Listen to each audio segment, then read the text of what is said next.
So some people are going to be looking at Vanessa Bryant sideways because, as you know, with Kobe's passing 4.5 years ago, and now that her father-in-law passed, there was no.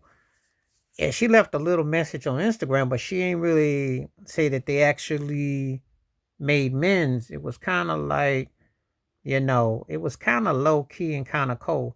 She kind of comes across as the cold widow, and I'm just calling it as I see it.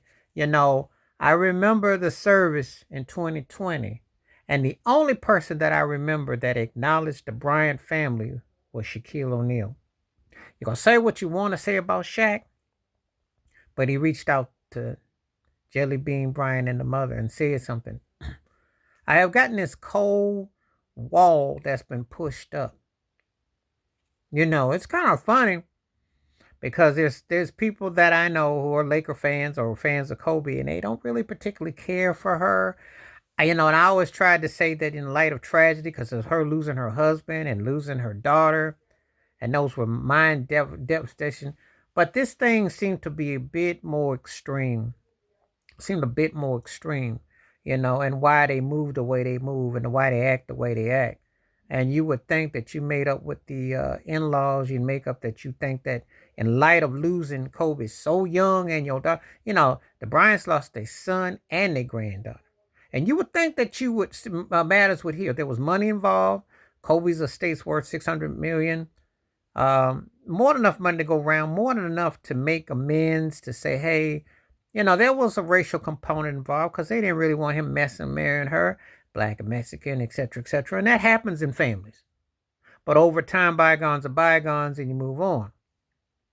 But there was a lot of tension that's going on. Kobe and Vanessa almost split up twice. So they went through their own situation. But in the passing of him and in the passing of the granddaughter, you would think that things would have been healed. So who do I look at? Do I look at Vanessa Bryant kind of like, yeah, should have probably made more of amends with your in-laws? How do you go about this situation? Because she took care of her mother. And Kobe went through some stuff to deal with them because, there was racial rhetoric going on. You know how it go. So it's a thought. We ain't heard the last of this. And it hits because not only Jelly Bean only dying at the age of 69, but losing his son and his granddaughter 4.5 years ago in tragedy, but also knowing the history of the unfinished business of their dynamics of the in-laws and the relationships and the trauma and how that definitely had a hurt Kobe as a man. Had to hurt him. That's something that hasn't really been talked about. But I thought I'd bring that up because it got me thinking about how Vanessa Bryant, did she make amends with the Bryants? And I don't think so. Please like, subscribe, welcome thoughts, comments, and I do respond. Thank you. Wash your hands, keep your mind clear, watch out for another.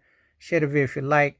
Please join the membership. If you do, I will definitely take upon the interest of talking about the videos that are submitted, and I will get those out as soon as possible. And believe me, the best is yet to come. Please continue to be safe and well. Till next time, peace and the best. Good night. I'm out.